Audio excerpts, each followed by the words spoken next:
Assalamualaikum warahmatullahi wabarakatuh. Alhamdulillahi rabbil alamin. Wa bihi nasta'inu ala umuri dunya waddin. Wa sallallahu ala nabiyyina wa sayyidina Muhammadin wa ala alihi wa sahbihi ajma'in, amma ba'd. Yang kami hormati para asatidzah yang berkenan untuk hadir pada malam hari ini, segenap muhsinin, para hadirin, para hadirat, rahimani wa rahimakumullah, juga para pendengar serta pemirsa yang mudah-mudahan senantiasa diberkahi oleh Allah Subhanahu wa ta'ala. Kita panjatkan puja dan syukur kehadirat Allah Subhanahu wa ta'ala pada kesempatan malam yang berbahagia kali ini. Kita kembali diberi kekuatan, kesehatan, hidayah serta taufik dari Allah Jalla wa'ala, sehingga kita bisa menghadiri acara pengajian umum di Masjid Raudhatul Jannah di Karanganyar, Kabupaten Kebumen ini. Kita berharap semoga Allah Subhanahu wa ta'ala berkenan untuk melimpahkan kepada kita semuanya ilmu yang bermanfaat, sehingga bisa kita amalkan sebagai bekal untuk menghadap kepada Allah Jalla wa'ala. Allahumma amin. Salawat dan salam semoga senantiasa tercurahkan kepada junjungan kita Nabi Agung Muhammad sallallahu alaihi wasallam, kepada keluarganya, sahabatnya, dan umatnya yang setia mengikuti tuntunannya hingga di akhir nanti. Jamaah sekalian rahimani wa rahimakumullah, nikmat yang Allah berikan kepada kita banyak apa sedikit? Banyak atau banyak banget? Banyak banget. Semacam atau macam-macam? Macam-macam.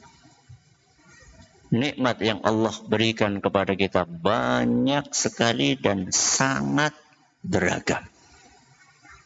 Salah satu nikmat yang kadang-kadang diabaikan, salah satu nikmat yang kadang-kadang dilupakan adalah nikmat berumah tangga.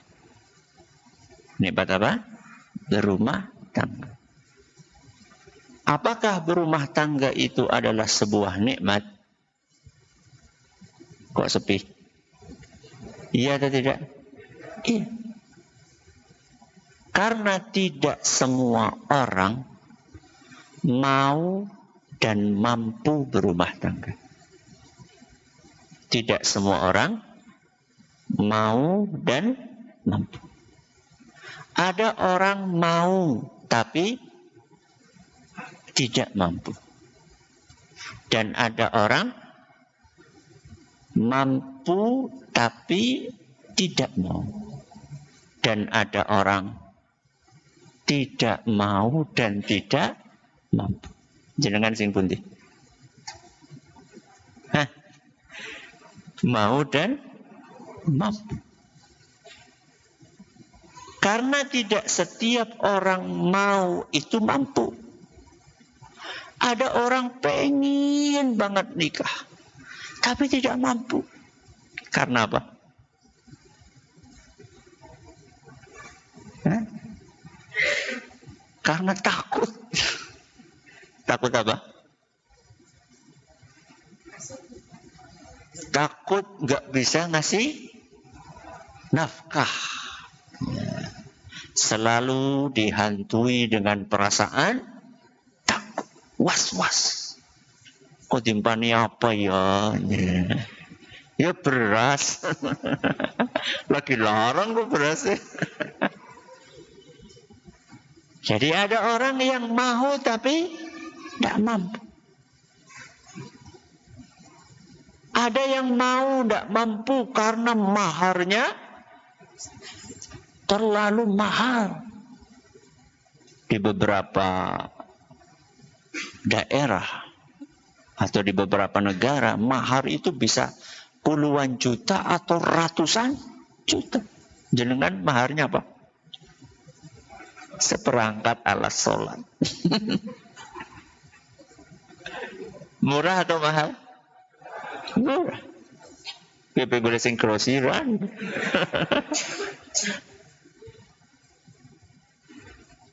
Ada yang mau tapi tidak mampu. Tidak mampu kalau tadi karena materi. Ada orang tidak mampu karena kekurangan fisik. Karena apa? Kekurangan fisik.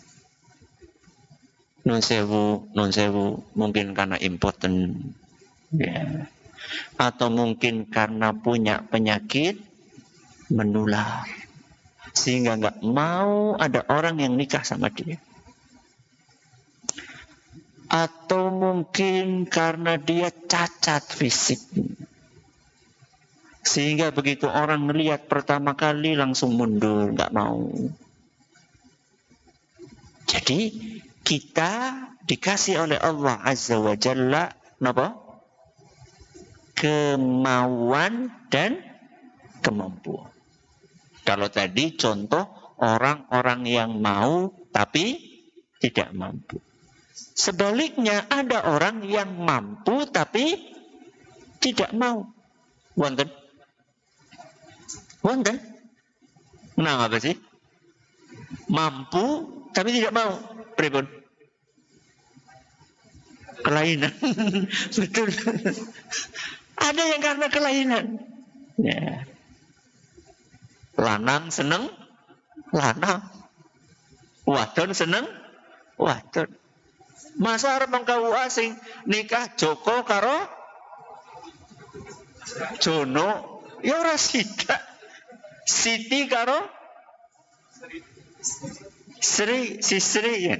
Maaf kalau ada yang namanya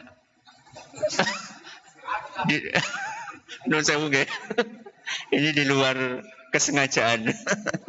Jadi contoh ya.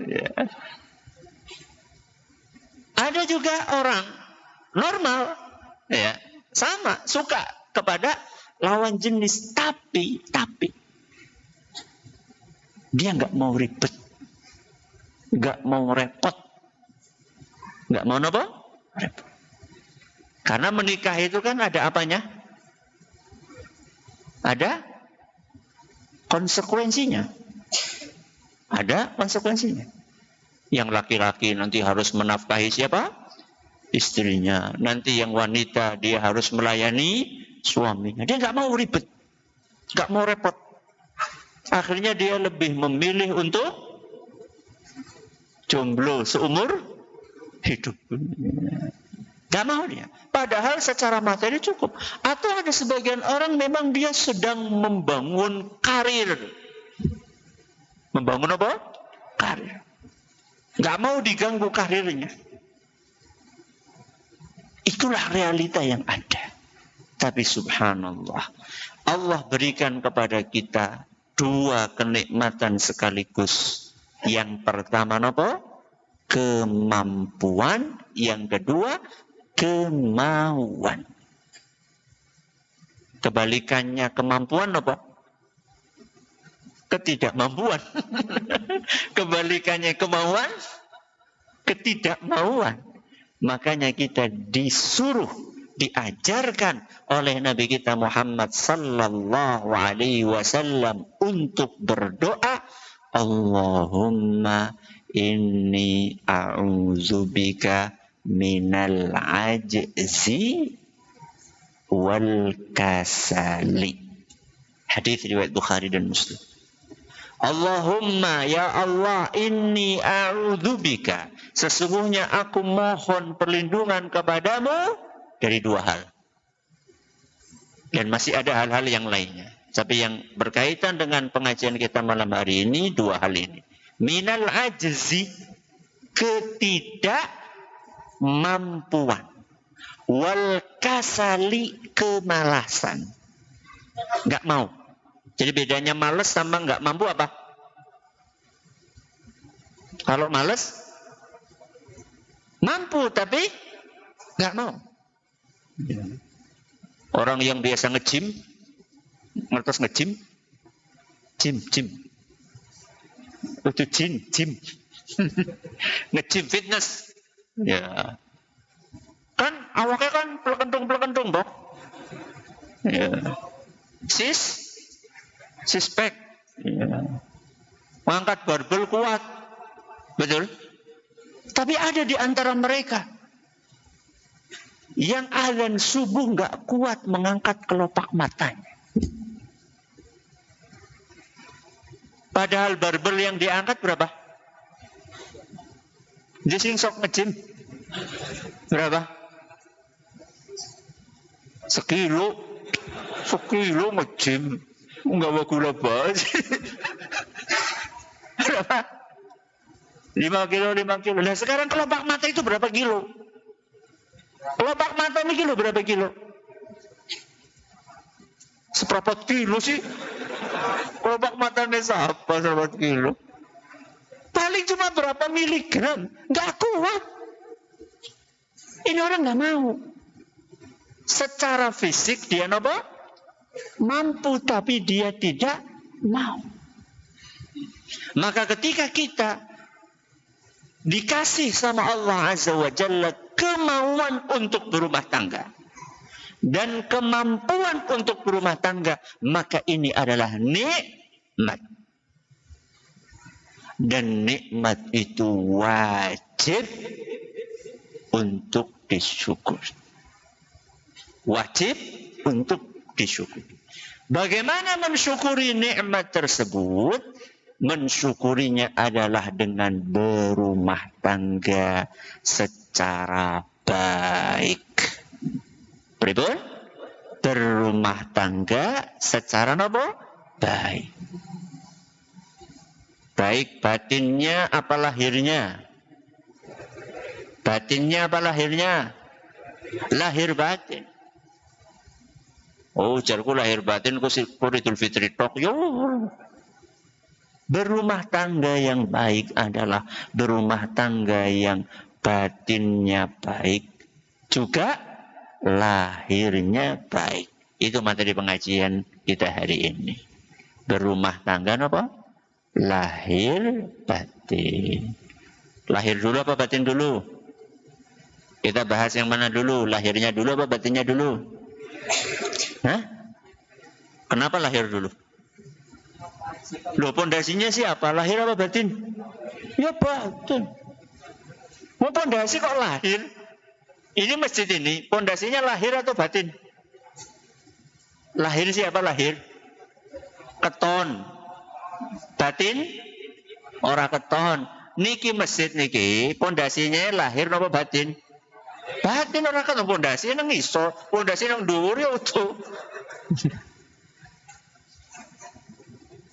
Maka kita bahas rumah tangga yang pertama yang baik batinnya. Nanti baru setelah itu kita bahas rumah tangga yang baik napa nih? Lahir. Oke. Tadi saya sudah sampaikan batin itu sesuatu yang tidak kelihatan. Maksudnya apa? Maksudnya adalah hati. Maksudnya adalah hati. Berumah tangga dengan batin yang baik, maksudnya adalah dengan hati yang baik. Hati yang baik dalam berumah tangga itu yang seperti apa? Hati yang dipenuhi dengan keikhlasan. Napa? Keikhlasan. Hati yang dipenuhi dengan kejujuran. Apa? Kejujuran. Dan hati yang dipenuhi dengan ketawakalan. Pinten? Pinten? Tiku. Apa yang pertama? Keikhlasan. Nomor kali? Kejujuran. Nomor 3? Ketawakalan. Dan semua yang saya sebutkan ini, ikhlas, jujur, tawakal, semuanya itu amalan apa? Hati. Ikhlas itu tempatnya di hati. Jujur itu tempatnya di hati.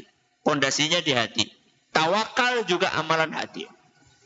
Maka siapapun yang ingin rumah tangganya baik, yang pengen rumah tangganya sukses, maka rumah tangga itu harus dibangun di atas fondasi yang bernama keikhlasan, yang bernama kejujuran, yang bernama ketawakalan. Kita bahas satu persatu. Apa yang pertama tadi? Keikhlasan. Apa itu Ustaz rumah tangga yang ikhlas? Rumah tangga yang ikhlas adalah yang kedua-duanya. Suami maupun istri sama-sama berumah tangga dalam rangka mencari ridha dari Allah Subhanahu wa ta'ala.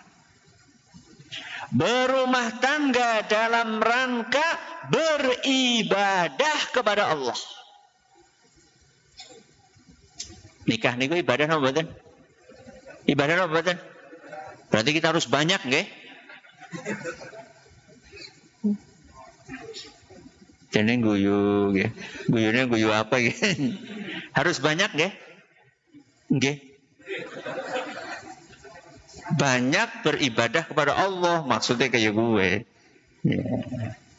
Jadi kita ketika berumah tangga ini kalau dibangun di atas keikhlasan, maka maksudnya saya menjadi suami dalam rangka untuk mencari ridha Allah Subhanahu wa taala, saya menjadi istri dalam rangka mencari ridha Allah Subhanahu wa taala. Ini dari awal ini harus ditekankan.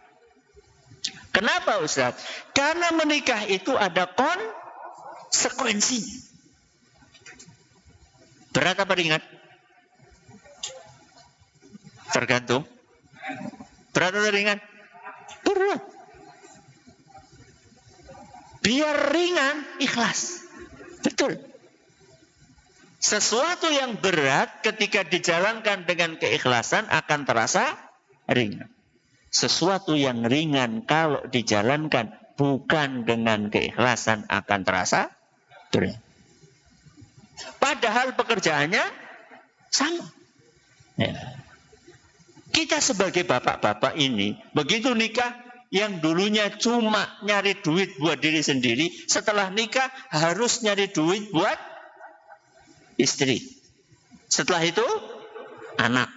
Dan anaknya bisa banyak, bisa sedikit.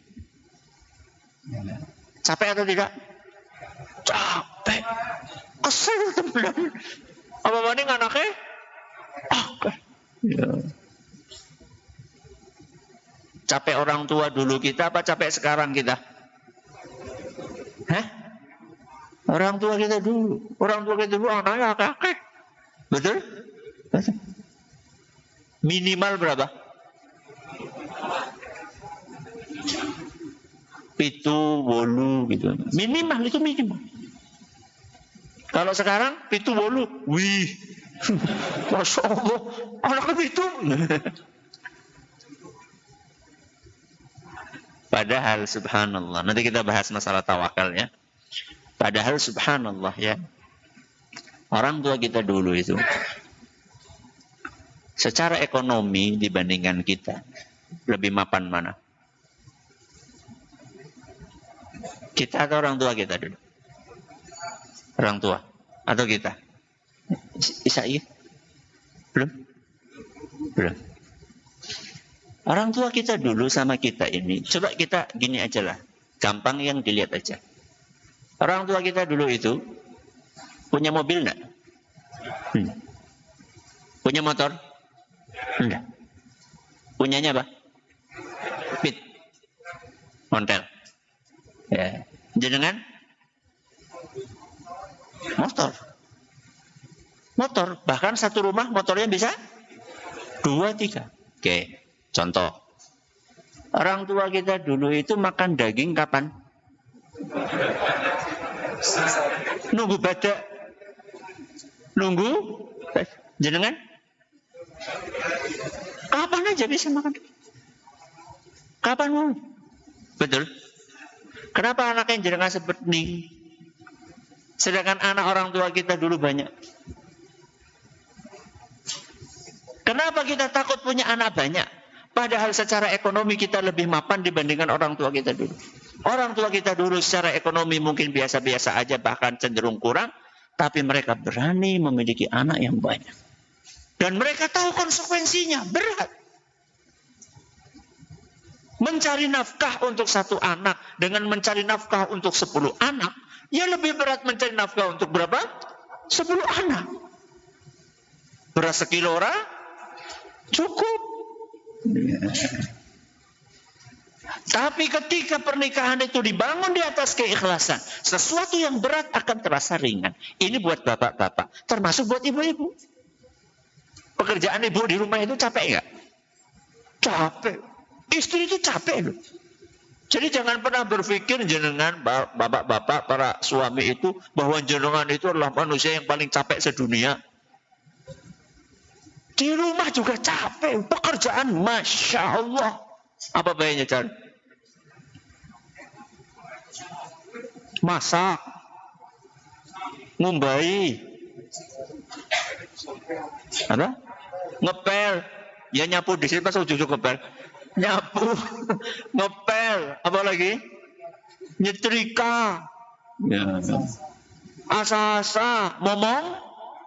Bocah. Ya. Kok ya si sempat dolanan HP ya?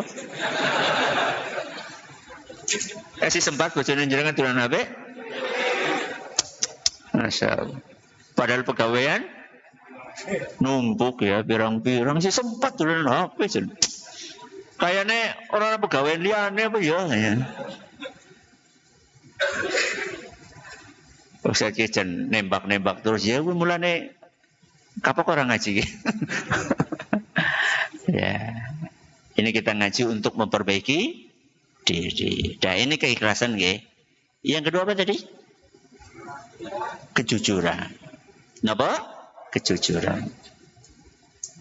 Jadi ketika seorang itu menikah, itu kan sebelum nikah ada yang namanya akad. Seluruh akad di dalam agama kita itu pondasinya kejujuran. Semua akad. Pondasinya apa? Kejujuran. Akad nikah, akad jual, beli, akad utang, piutang, semua akad itu pondasinya kejujuran. Maka siapapun yang berakad dibangun di atas kejujuran, maka akad tersebut dan konsekuensi sesudahnya akan diberkahi oleh Allah Subhanahu wa ta'ala. Makanya apa kata Nabi sallallahu alaihi wasallam ketika berbicara tentang akad jual beli? Ya, tentang apa? Akad jual beli. Apa kata Nabi sallallahu alaihi wasallam? Fa in sadaqa wa bayyana burika lahuma fi bai'ihima. Seandainya penjual dan pembeli tersebut sama-sama jujur, wabayana dan menjelaskan apa adanya, maka akan diberkahi jual beli mereka berdua. Berarti kebalikannya apa? Wa in kadzaba wa katama muhiqa barakatu bai'ihima. Dan seandainya si penjual dan pembeli itu bohong alias tidak jujur dan menyembunyikan sesuatu yang seharusnya dijelaskan, maka keberkahan jual belinya akan dicabut oleh Allah Subhanahu wa ta'ala. Hadis riwayat Bukhari dan Muslim. Maka ketika menikah, tujuannya betul-betul jujur, ingin membangun rumah tangga yang harmonis. Jangan pernikahan itu tujuannya adalah untuk sekedar politis. Apa? Politis. Atau untuk bisnis. Ya. Karena sama-sama pengen bisnis bareng, yang dikejar bukan orangnya, tapi dompetnya. Ya, ini nggak jujur nih. Nikah yang dikejar jabatannya. Ya. Bukan orangnya, bukan kesolehannya. Ini nggak jujur. Dah, ini yang keberapa ini? Yang kedua. Yang ketiga apa? Ketawakalan. Rumah tangga yang baik adalah rumah tangga yang menggantungkan keberlangsungan dan keharmonisan rumah tangganya hanya kepada Allah Subhanahu wa ta'ala. Bukan kepada kekayaan, bukan kepada kegantengan atau kecantikan, bukan juga kepada murni masalah kecerdasan saja, bukan. Belum tentu kalau jenengan nikah sama orang yang ganteng atau yang cantik itu mesti harmonis, belum tentu. Karena sekarang ada sebagian orang kalau mau nikah gue goleknya sing spek apa? Spek siapa? Kriterianya dur banget. Ada ikhwan nyarinya akhwat sing ayu, sing hafidhoh, sing apa maning? Sing sugih, sing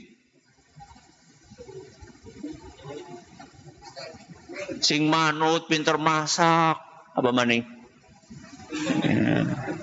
Putih, padahal ikhwannya ya embuh.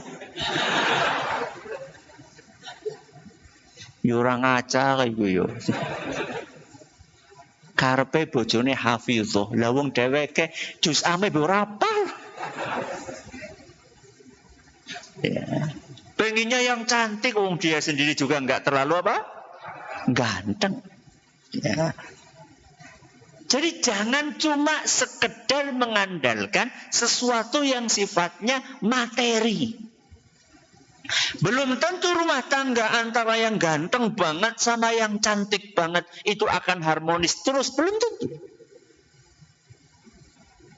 Namanya pernikahan antara ganteng banget sama ayu banget itu banyak nggak yang berakhir dengan perceraian? Banyak. Kawin, cerai, kawin, cerai, kawin, cerai.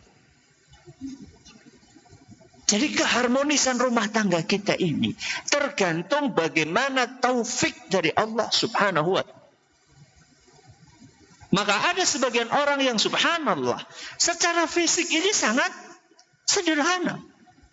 Ganteng ya ora pati, ayu ya ora pati, tapi Masya Allah bisa 50 tahun umur pernikahannya. Ketika rumah tangga itu kita tawakalkan kepada Allah Subhanahu wa ta'ala, kita selalu berdoa kepada Allah Subhanahu wa ta'ala agar dijadikan rumah tangga ini senantiasa harmonis dan kita gantungkan itu kepada Allah, maka dengan izin Allah Subhanahu wa ta'ala rumah tangga tersebut akan betul-betul menjadi rumah tangga yang diberkahi oleh Allah ta'ala. Makanya apa kata Allah Subhanahu wa ta'ala? Wa may yatawakkal 'ala Allahi fahuwa hasbuh. Barang siapa yang bertawakal kepada Allah, maka Allah akan cukupi kebutuhannya.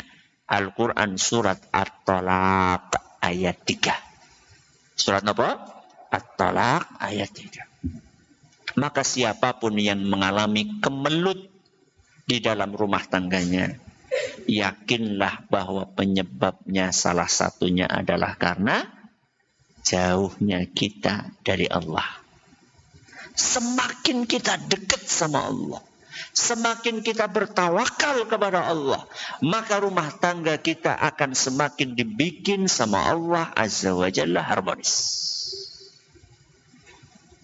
Dalam sebuah hadis yang diriwayatkan oleh Imam Al-Bukhari dalam kitab Al-Adabul Mufrad, dan hadis ini dinilai hasan oleh Syekh Al-Albani.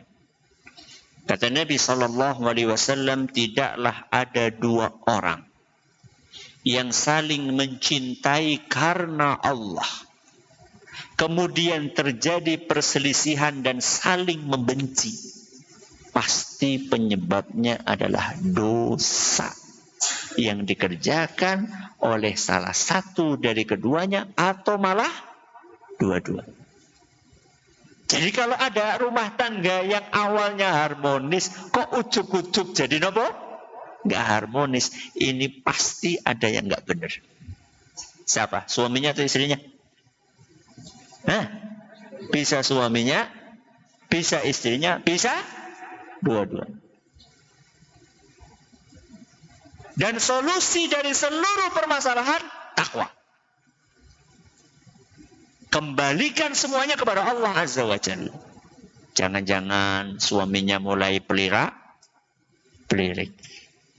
Atau sebaliknya, jangan-jangan istrinya mulai pelirik.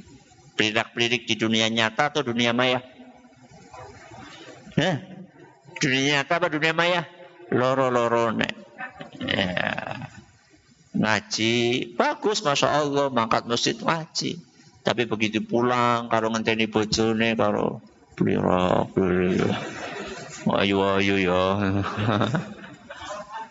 Normal. Tidak semua yang normal itu dibenarkan agama. Ya, kecuali kalau pakai cara yang benar. Ya, kecuali kalau pakai cara yang benar. Oke, ini adalah baik apanya? Baik apanya? Batinnya. Ada berapa tadi? Apa yang pertama? Ikhlas. Yang kedua? Jujur. Yang ketiga? Tawakal. Sekarang kita pindah. Baik batin saja nggak cukup. Baik batin saja tidak cukup. Walaupun itu pondasi. Itu pondasi.